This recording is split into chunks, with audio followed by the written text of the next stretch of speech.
All righty. You are looking live. It's sold out MetLife Stadium where today the 16-0 and playoff bound New York Giants are taking on the 0-16 Las Vegas Raiders.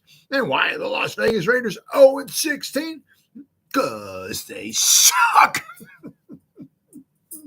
Welcome to the Gridiron. And that never gets old. Nope. The dog's here. Got to move the chair for him.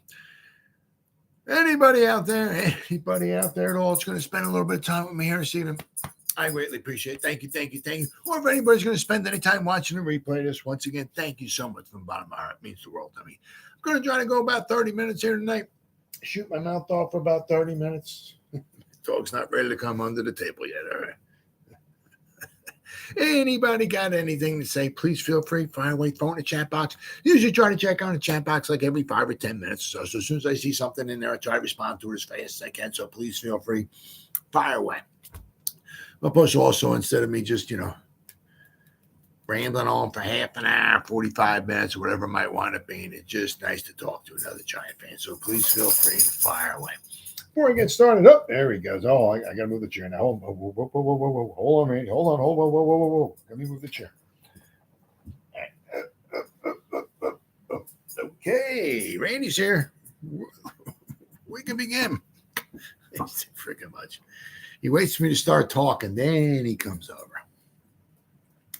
Before I get started, if anybody wants to help support my channel out, it would mean the absolute world to me. In the description box, the top link in the description box takes you to my membership page.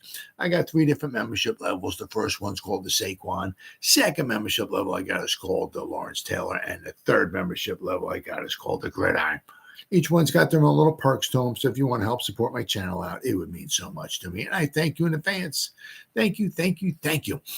If you are subscribed to my channel, once again, thank you. I can use all the support I can get, guys.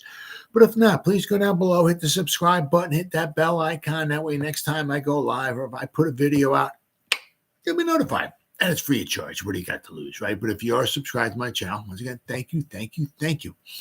And then also in the description box below, there are 2 links. The top one is a Facebook link, which I'll go over in just a second. And then the second link takes you to, it's Twitter.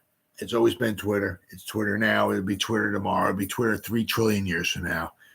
Whatever letter of the alphabet Elon Musk wants to call it this month, that's on him. I'm not calling it that. It's Twitter. That's a link to my Twitter account. If you follow me on Twitter, I'll follow you back. I try to put stuff in there every day. Right? It's about obviously the New York Giants, and also please feel free and follow me on Twitter. And also then the link up top of that is to my Facebook group. It's called the New York Giants, the Gridiron. We have almost 7,000 members in the group. It's doing very, very well. I put stuff in there every day. If I'm alive and breathing, if I have internet access, there's stuff going in there every day. And not only if you become a member, members post stuff in here as well too. So between me and the members, there's a ton of New York Giants information going in there every day. You won't be disappointed. So please feel free. Click on that link, join the group, New York Giants to Gridiron. You won't be disappointed. All right, well, all that stuff said and done and out of the way with. Well, it's kind of like as the place kicker turns. Tune in tomorrow. What's going to happen? So the Giants added, oddly, they added another kicker, but they added them because they took it off of somebody's practice squad. So you just can't grab somebody in the practice squad and just throw them on your practice squad. Not happening. Grab somebody off of somebody's practice squad. You have to put him on your 53-man roster, and he's guaranteed he has to get at least 3 game checks. So the Giants could do, they could take him, all kinds of crazy stuff happens here. Yeah. They got Bullock, who they just put on the practice squad. They got this new guy who they just grabbed off of the practice squad. And wound up putting him on the 53, Cade York. So now he's on the 53 and Bullock's on the practice squad, but something, who knows the way things that, Dable was talking about, like they're going to have I guess like a kickoff between the two of them, like on Friday to see who maybe does better. Doesn't necessarily mean that they're going to do that. If they do well in practice, it doesn't mean it's going to translate over into a game, but it is what it is. Bullock obviously has a lot more experience than Cade York does. Yeah, Cade York's only played one. He played last season. Didn't do super spectacular, might I add. Apparently, according to Paul Dottino, he's got a booming of a leg. He's got a boomer. He said you can hear basically the ball pretty much like explode off his foot. So I mean, like we're kicking like kickoffs and everything, he's not going to have much of a problem reaching the end zone, shall we say, because he's got a heck of a leg. But I mean, his accuracy, and once again, this was just last year, small sample size. He's only 22. But with Cleveland last year, he was 24 out of 32, so 75%. So that's not very good in today's NFL. If we were going back about 50 years ago, you're kicking 75% of your field goals. You're the man. You're like a Hall of Famer. Not so much nowadays. Now you kick 3 out of 4 field goals, you're getting cut. He was 35 out of 37 on extra points last year with Cleveland. He's at field goals from 30 to 39 yards, which are extra points. He was 9 out of 12, so he kicked 75%. He missed some from 40 to 49. And 50 plus, he was 4 out of 7. So he's got plenty of leg. He's just not the most accurate person in the world. So the Giants, for whatever reason, they wanted to have him. But I mean, to get him from a practice squad, they had to put him on their 53. Now, they said, I mean, they could certainly wind up, crazy things happen, right? I mean, they could take him and put him put him back on the 50, back on the practice on their practice squad or whatever, and elevate Bullock. But just knowing that it would be kind of expensive. Say if he makes like $50,000 a game, he's guaranteed $150,000. So if you're going to bring him from somebody's practice squad and put him on your 53-man roster, and then just bring him and put him back down on your practice squad, you got to pay him a chunk of change. So it's going to be expensive. So it is what it is. But crazier things do wind up happening. So exactly who's going to be the kicker this Sunday, who knows? They were also talking, I think, on Big Blue Kickoff Live today. I think they were. There's the Giants going to elevate Barkley, Matt, right, quarterback.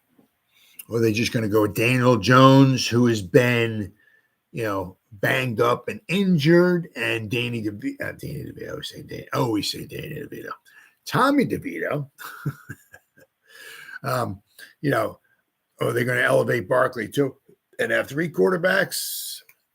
They only have basically like 1 tight end. Are they going to elevate a tight end? Are they going to elevate Bullock? Let's see, it was another position they were talking about. I can't remember what one it was as far as elevating somebody. Who was it? Was it the running back position because of Corbin? There was like 4 positions that we're talking about, quite possibly having to elevate people from the practice squad. So they might have to do some elevating going on. Obviously, this brings up where is the injury report here? The Giants have obviously a couple guys out, but the Raiders have a few guys out as well too. So we got Graham Gano, who is going to be placed on IR. With obviously he's going to get operated on. He's not sure if it's going to be season ending or not. But he said he wouldn't speculate pretty much exactly what the problem was or what the surgery is going to be or whatever, but it's going to be on his injured leg. Once again, we're not sure if it's just maybe to clear out some stuff, or not. But it may or may not be season ending. We'll have to wait and see. But obviously, Tyrod Taylor is ruled out, and Darren Waller with his hamstring is ruled out too. Now, questionable is where we got this. I mean, we only got 6 guys on the injury report. So, of course, sometimes that's good and bad. I mean, because the amount of guys on the injury report are coming down. The problem is that we do keep throwing guys on the injury reserve list. You know what I mean? So this week, the contestant for the injury reserve is Graham Gano. But I mean, like Lemieux,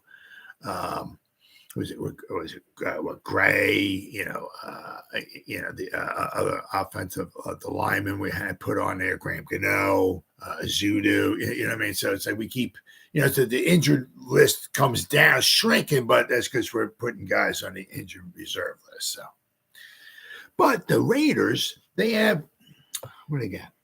Okay, they got one guy's questionable, Spillane, the linebacker with a hand. Okay. Now, questionable, there's a good chance he's going to want to play. But they do have 4 guys who are out. Interesting. Diablo, their linebacker, he's out with an ankle. Jacob Johnson, their fullback, with a concussion. Luke Masterson, their linebacker, he has a concussion as well. And then Munford, their tackle, with a neck. So they got 4 guys that are out. So that so it's relatively even. We're pretty much with the injuries and all. But I mean, the Giants, at least they're coming down. The Giants, obviously, Corbin with a hamstring, Andrew Thomas with a hamstring, and Evan Neal with an ankle. They're questionable. So there's chance. They're questionable, not doubtful. So questionable. You tell me there's a chance. You tell me we could possibly have an Andrew. Well, hopefully we'll at least see Andrew Thomas in uniform. First time in 2 months. Guy lasted like 1 series against the Cowboys, and before he wound up pulling his hamstring, and just tell you what, man, this season is just absolutely unbelievable. Absolutely unfreaking believable for the New York Giants. I mean, pardon the pun, especially since we're talking about injuries, but they just cannot catch a break this year. Cannot catch a break. I mean, but Cade York, our Giants' new kicker. Giants must decide quickly whether experience or a big leg matters more than for their kicker. One day after signing Randy Bullock to the practice squad, the veteran, very good, solid kicker. He kicked 85% of field goals last season, 17 out of 20, I believe it was, for the Titans, right? The Giants then signed Cade York to the 53-man roster, as I said, because they had to sign him because they pulled him off of somebody's practice squad. It set up an interesting dynamic during the closed portion of Friday's practice when both kickers attempted about 4 field goals and competed to replace an injured Graham Gano for Sunday's game against the Raiders. So apparently here, each guy, I will put 4 field goals there.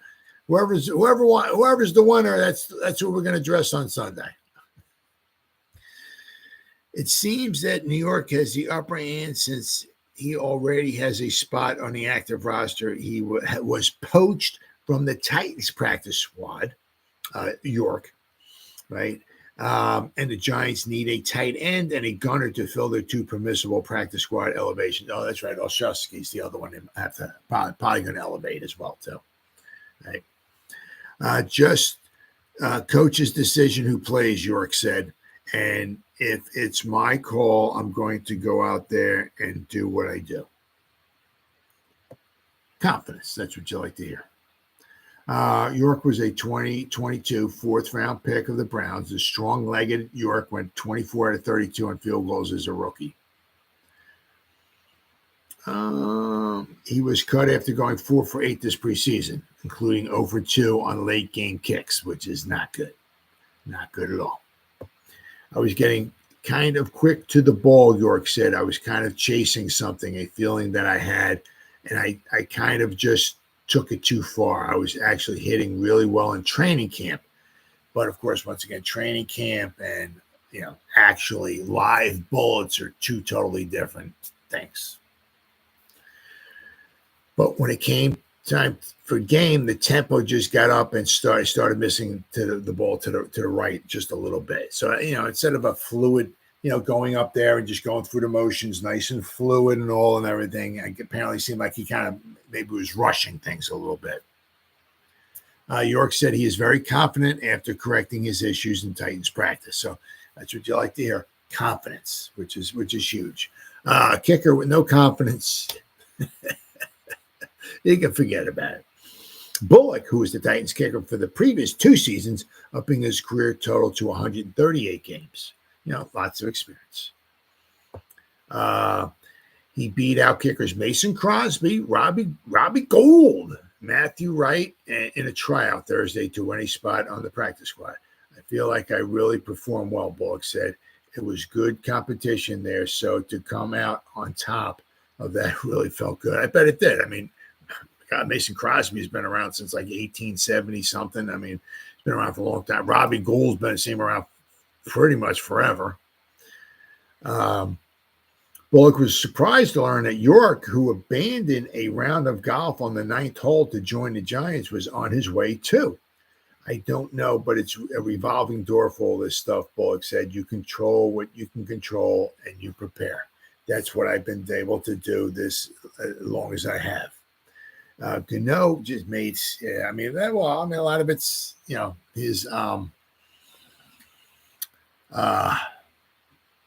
his leg, his issues. Remember, let's not forget, after he got his, the first kick that got blocked, of course, ran back for a touchdown and all. Let's not forget, he got cleated, right? So, between that and his plant leg and everything, it's just been an absolutely horrible season for Graham Gano and the Giants. Gano has made just 64.7% of his field goals after hitting 91.8% from 2020 to 2022. He will undergo left knee surgery and be placed on injury reserve. Now, we're not sure, we'll have to wait and see. But, he was 64% after going like almost 92% those 3 seasons with the Giants. So it is what it is. But I said, Cade York, last year he was 24 out of 32, long of 58. So he's got a leg. He's got a good leg. As Paul Dottino said, the baby that pretty much explodes off his foot, right? So the Giants re-signed punt returner Gunnar Olszewski to the active roster Friday, the team announced. So that's good. He did a very good job. Very good job last week for the Giants in that crappy weather. And I tell you what, ain't gonna be no crappy weather this weekend in Las Vegas. I'll tell you that. Well, maybe it might be hot or whatever, but not inside the stadium. It won't be. He ain't gonna have to worry about no rain. So he will serve as the team's punt returner again on Sunday. Fantastic. The Giants originally signed Olszewski from the practice squad to the 53-man roster last Saturday. They cut him Monday in a procedural move before re-signing him to the practice squad. It's unbelievable. He averaged 9.3 yards per return on 6 punt returns against the Jets on Sunday, which is awesome. Freaking awesome. Almost 10 yards a return on 6 returns. Fantastic. He has appeared in 56 games with 81 punt returns for 953 yards and 1 touchdown. So 81 punt returns for he's averaging, that's almost 12 yards. Oh, okay, here it is. 11.8 yards per punt return. Holy crap. Wow. Jeez, God. That's freaking great. Olszewski has also returned 41 kickoffs for 904 yards with a 22-yard average. Not bad either. Not too shabby. So, the problem is that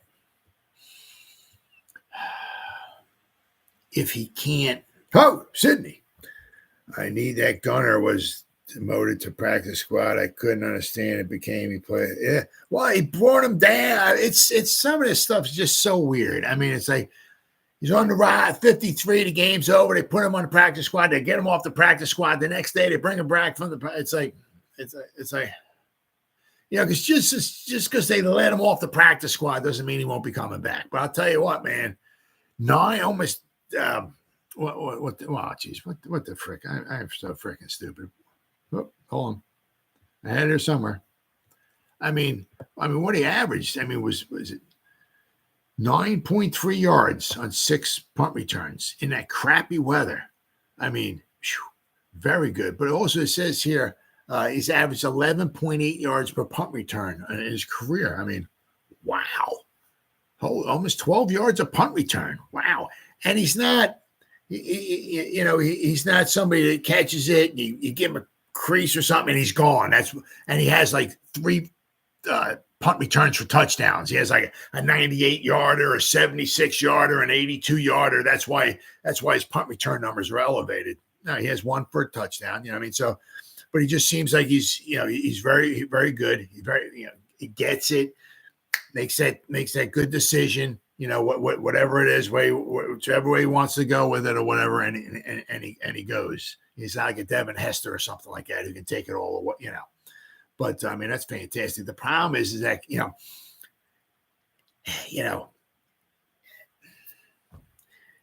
is he just going to be a punt returner?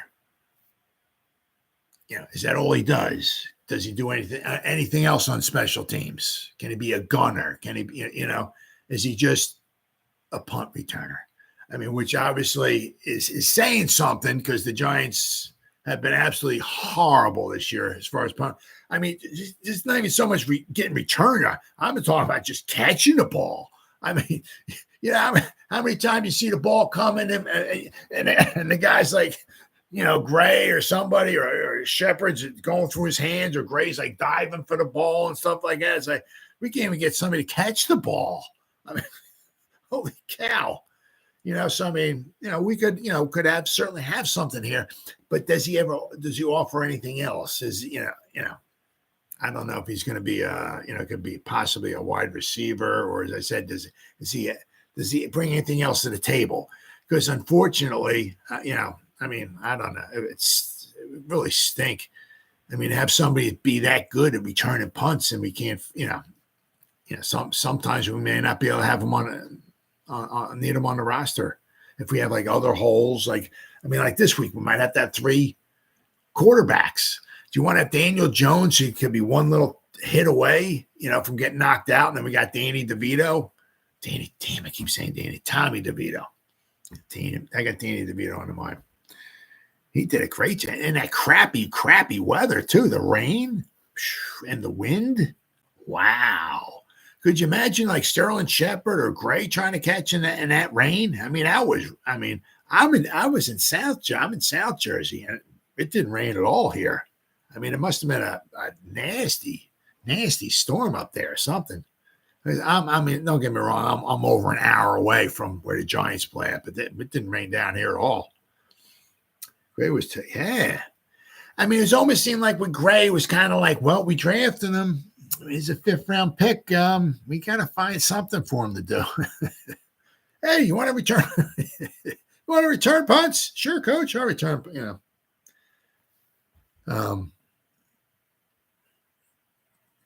But we'll have to wait. I don't know. It'd be interesting to see if we bring Breida back next season. Hopefully we'll have Barkley back. Because Gray's going to be back. We're going to bring Brightwell back.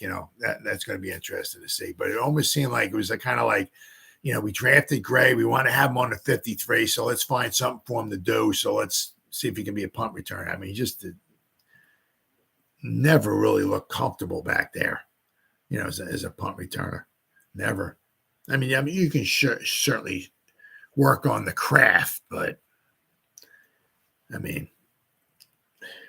it almost seemed like if we went through the whole year and Gray was back there all time, as our punt returner, almost seemed like he was going to cost us a game.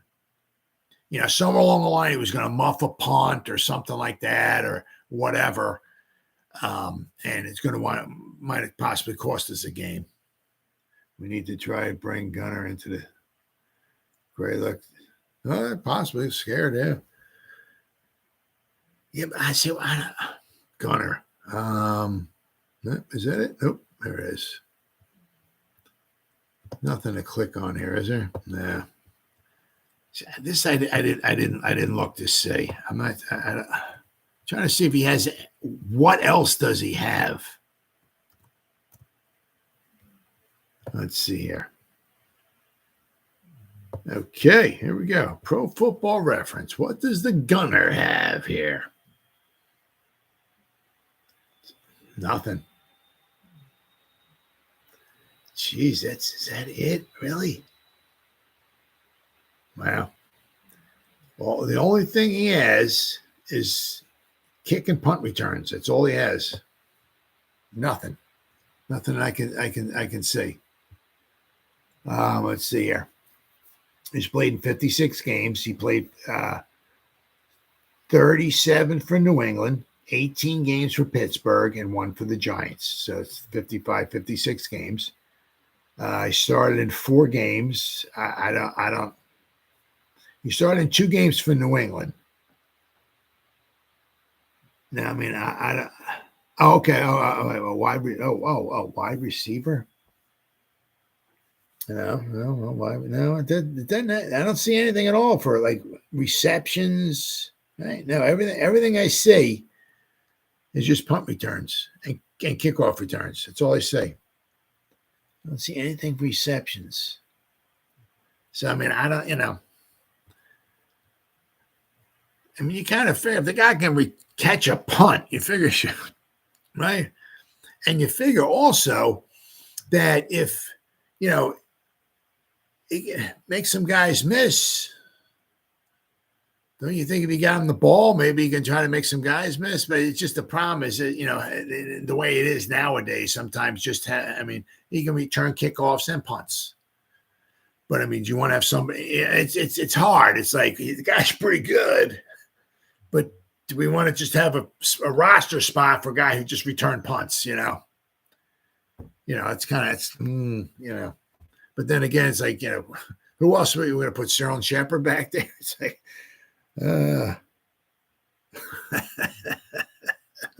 maybe. Hey, put him out there. Who knows, right? I mean, he's not very big.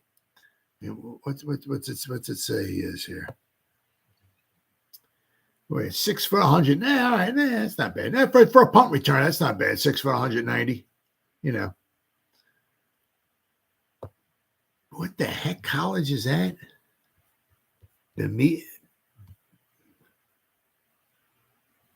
Players are, wow. Bemidji State? Wonder where the hell that's at. Bemidji State. Wow. Players. Jeez. I never even heard of that. 3 players have been drafted from there. Wherever that's at. Bemidji State. Never heard of it. Absolutely not. But, hey, let's hope hopefully the Giants can find a spot for him on the roster every week, because we need all the help we can get. We necessarily haven't been too bad. Our punt coverage hasn't been too bad. The Scottish Hammers seem to be doing a decent job with punting the ball. Obviously, our kicking has been atrocious because with Gano with his knee and all. But I mean, if we get a nice returner, nice punt returner, I don't understand why Dave will put Gano on it this week and not on his knee.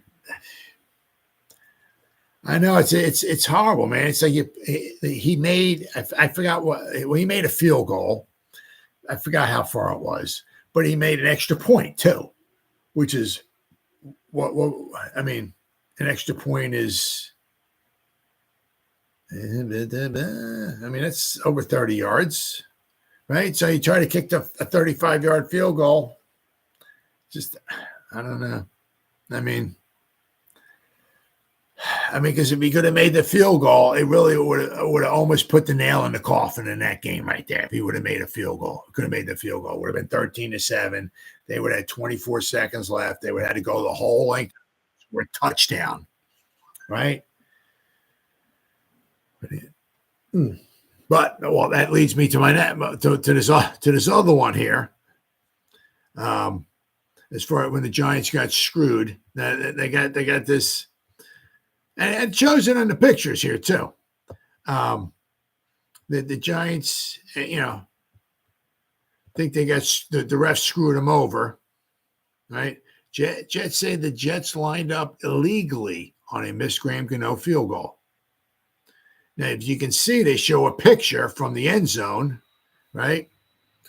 Let's see. Giants say Will McDonald lined up illegally on Graham Gano's would have been pretty much the game clinching field goal, and you can see he lined up, and I don't know who.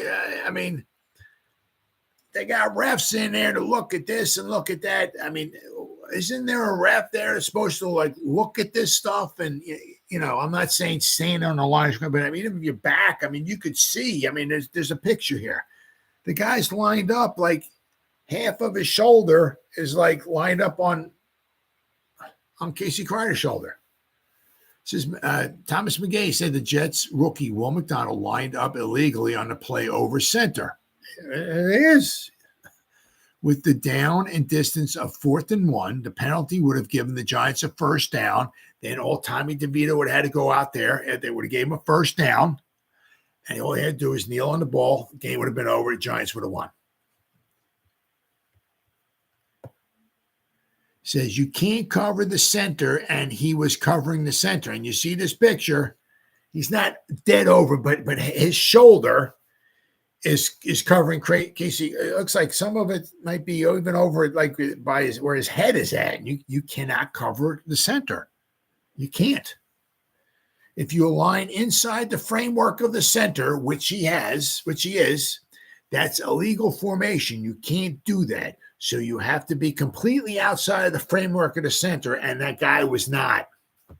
So once again, I don't know what the refs were smoking on this one play, but the guy was he was illegally lined up over the center. Should have been a penalty on the Jets. Giants should have gotten a first down. Giants should have won the football game. Absolutely atrocious officiating cost the Giants a football game.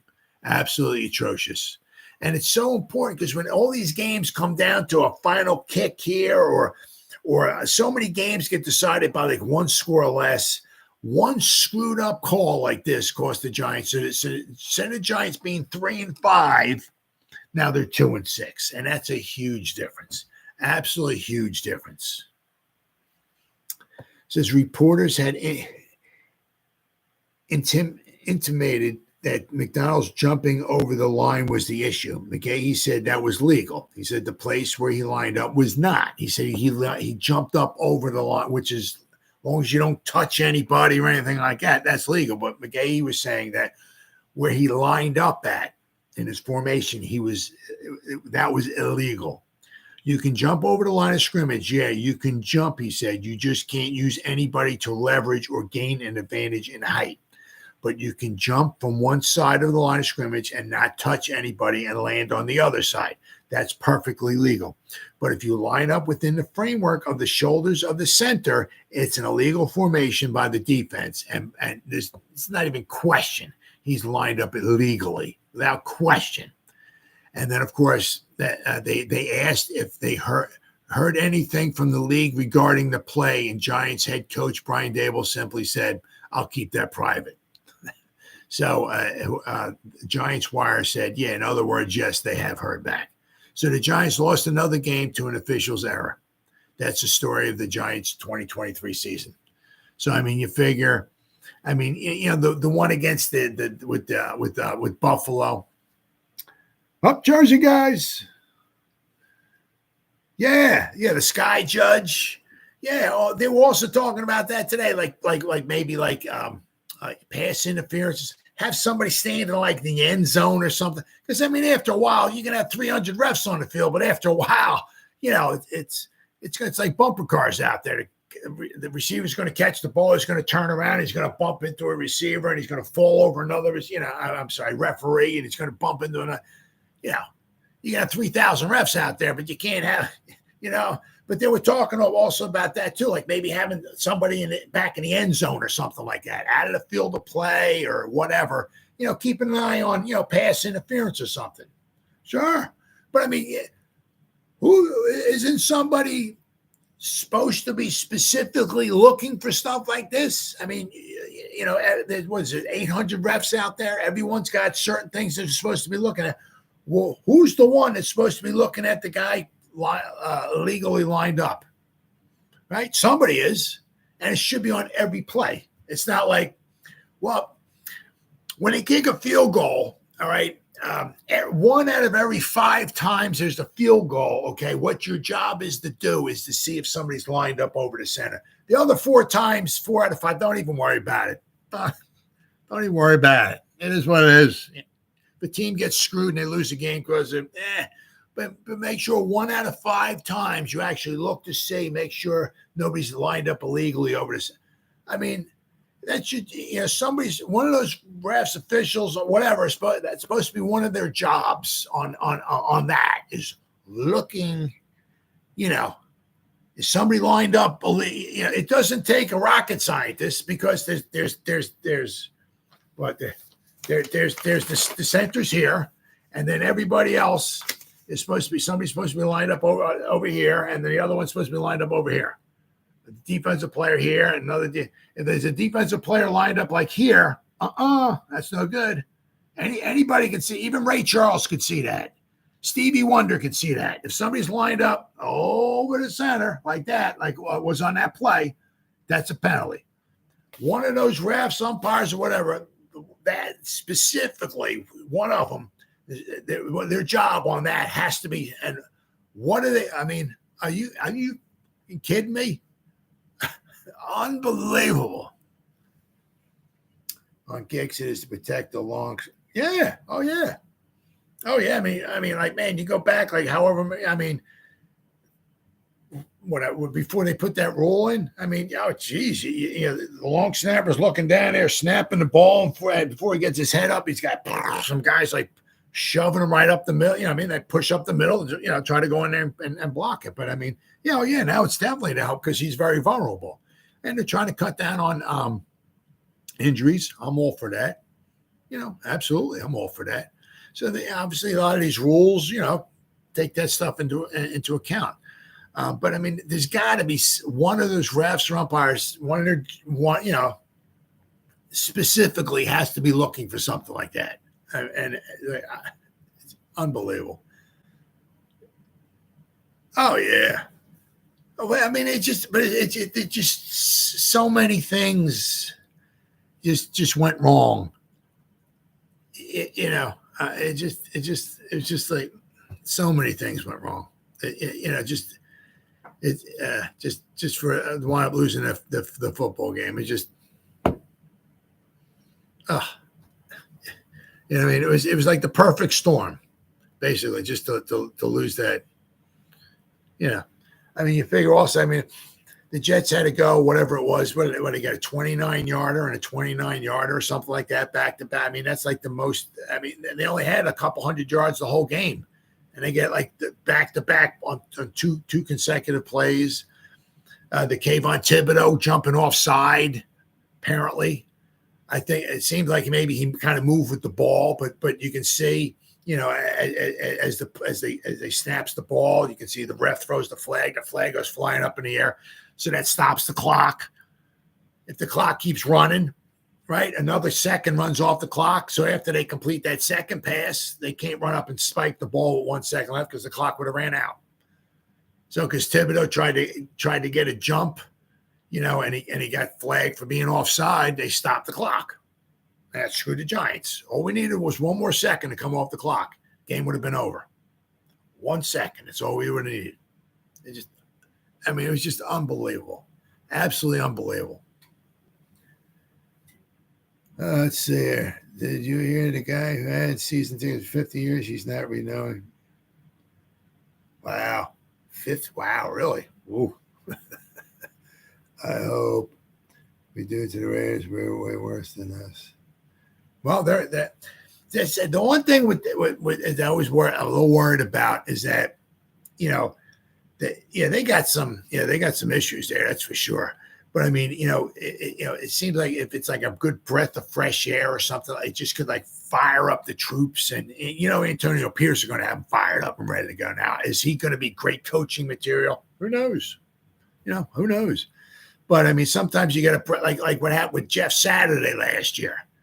I mean, I don't think the guy even coached a kindergarten team before, but for some reason the Colts brought him in, thought he was going to be, a decent person to be the interim coach for at least the end of the season, which he wasn't. But in the first game of the season, or the first game that he coached, the team like rallied around him, and they wound up winning.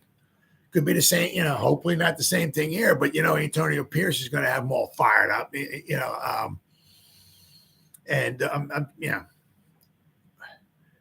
I can't say they're going to kick our butts or nothing like that, but I mean, I'm sure they're going to be, all fired up. Sometimes a change is good, and a lot of people didn't seem to think that the old regime was any good. So now we got some new blood in there, so that might really fire their troops up. And one nice thing is that the Giants are pissed off too, so that's good. Yeah, had 3 days to prep. Oh yeah. That was I going to say. The one nice thing is that who is it? The quarterback coach is now the offensive coordinator, I think it is, and he's never called plays before. And the other thing too is that basically it's got to be pretty much the same plays, because you can't bring in a whole new system in like 3-4 days. So they got to use pretty much the same plays. They might use them differently, at different times in the game and different situations and all, but pretty much the plays are going to be the same. So if you're watching film of the Raiders from this season, whatever plays they're running, those are the plays, that they got. That guy not renewing doesn't. Oh, yeah, I'm sure. Oh, yeah. Oh, yeah. Oh, my God. Yeah, the Giants will have no problem filling that. That's for sure. That the season ticket. Phew. I was thinking about putting my name on that like about 20 years ago or so. I might be close if I put my name on the list. Yeah, but I mean, somebody will take his spot. That's for sure. It is what it is. It's just that's not been a banner season. That's for sure for us New York Giant fans. That is for sure. All right, then I saw what the heck was it? This thing here for keys to victory from Giants Wire. Now, unfortunately, for the Giants here, we got the next 3 weeks playing on the road. The Raiders are currently favored to win the game, even after they fired their coach, their GM, and their offensive coordinator. They're still favored to win the game. And of course, and we're getting Daniel Jones back. Their starting quarterback is being benched. They're putting O'Connell in there.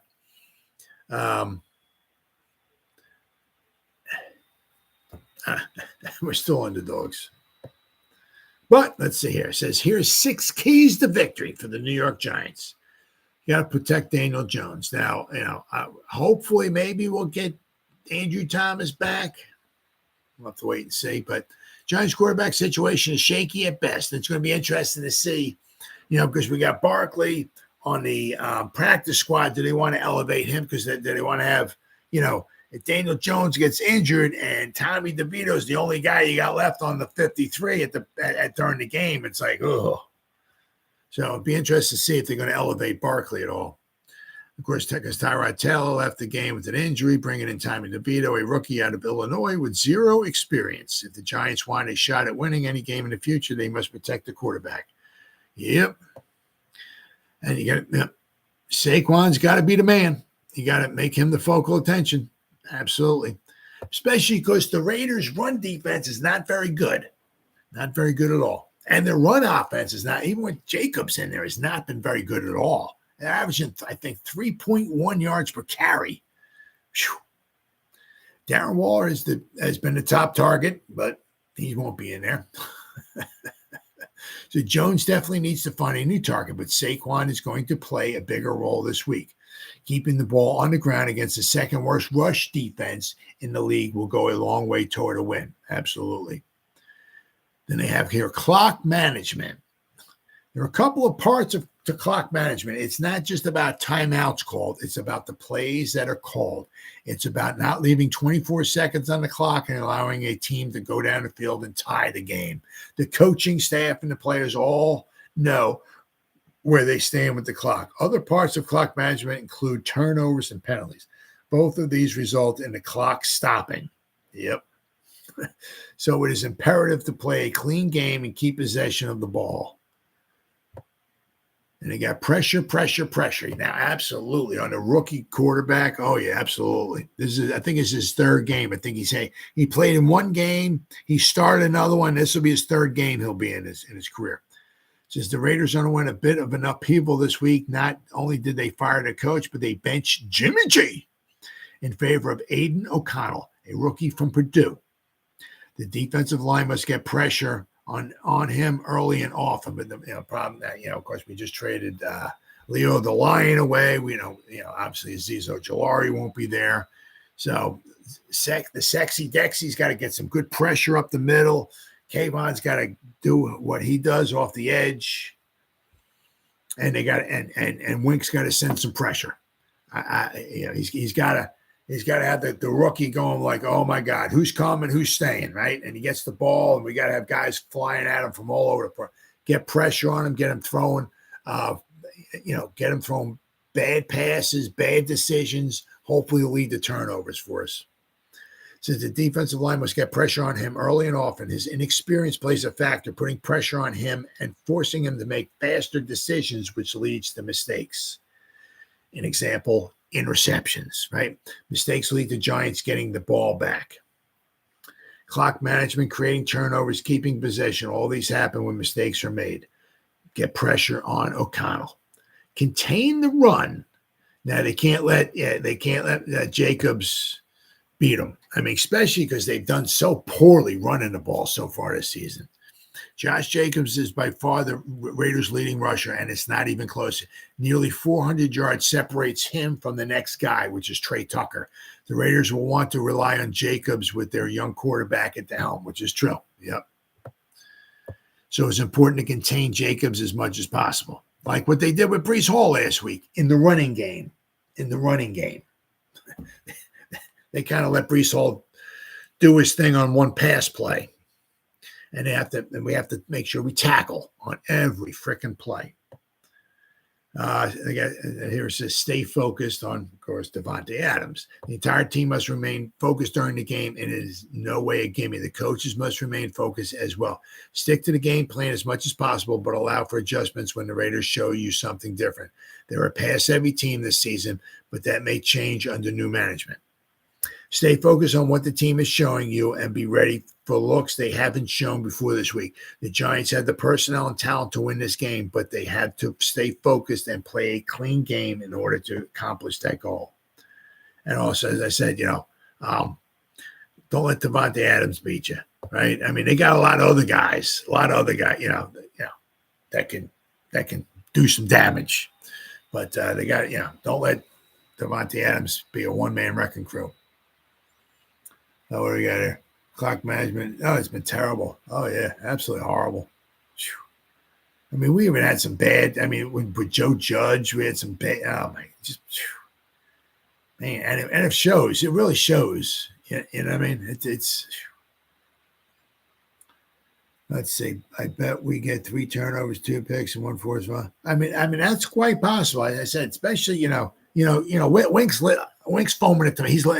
He's licking his chops, you know what I mean? He's like fresh meat there, I just wish we had, our full complement. Wish we had a healthy Azeez Ojulari and Kayvon and all of that. But he can send pressure and get some pressure on the quarterback. And as I said, make him into some bad decisions, right? And some quick throws, some bad throws, maybe get some interceptions or whatever, I definitely think that we can get some sacks on them, and definitely think we get some more turnovers as well. I think they have like a 15-game or 16-game turnover streak going, the Raiders, I think. So, I mean, that's almost a given there that the Raiders will give you a turnover. So, I'll block the mic at the second level, Jeff. Knock the strong safety. If we pressure kind of like what the league has done to us, Adams won't be a well, that too. Because, Devontae, maybe longer pass routes and all that and everything. So if we can get to him quickly, he may not be much of a factor. Oh, yeah. Carl Banks was right about Kayvon. Oh, yeah, yep. Oh, yeah, yep. He was right. Absolutely. Well, that too. Jones is, he's got to do a good job too. At least we have hopefully we have our quarterback, but we got to also have to protect them too. What the hell going on? What the, Jersey guys? What the hell going on with Carl Banks? Yeah, I mean, so I'm glad Carl Banks isn't going back with that the WFAN. He stepped down or whatever it was. So that's good. I mean, that's just amazing. Those guys. I mean, some guys, I don't know. I guess they think too much of themselves or whatever. They don't realize what they got. They don't realize that they're lucky enough to have somebody like Carl Banks talking to them for 15 or 20 minutes pretty much every week.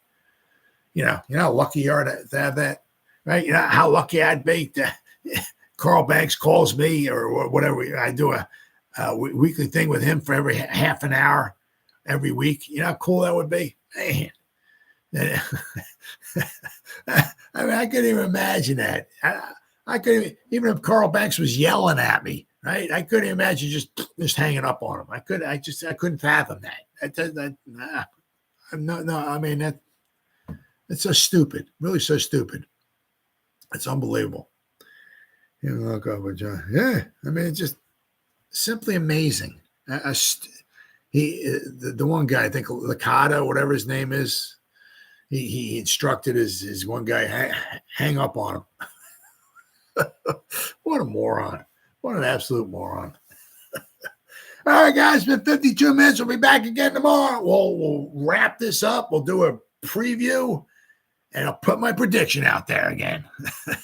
I was wrong last week. I had the Giants winning 2-1. So I should have been right, but I was wrong. So we'll do my prediction for tomorrow night. So hopefully I can get back on the winning track once again. So, guys, whoever spent any time listening to me live, thank you. If anybody spends any time watching the replays, once again, thank you so much from the bottom of my heart. It means the world to me. Thank you. As always, you guys stay safe out there and go Giants. Woo! Oh, yeah.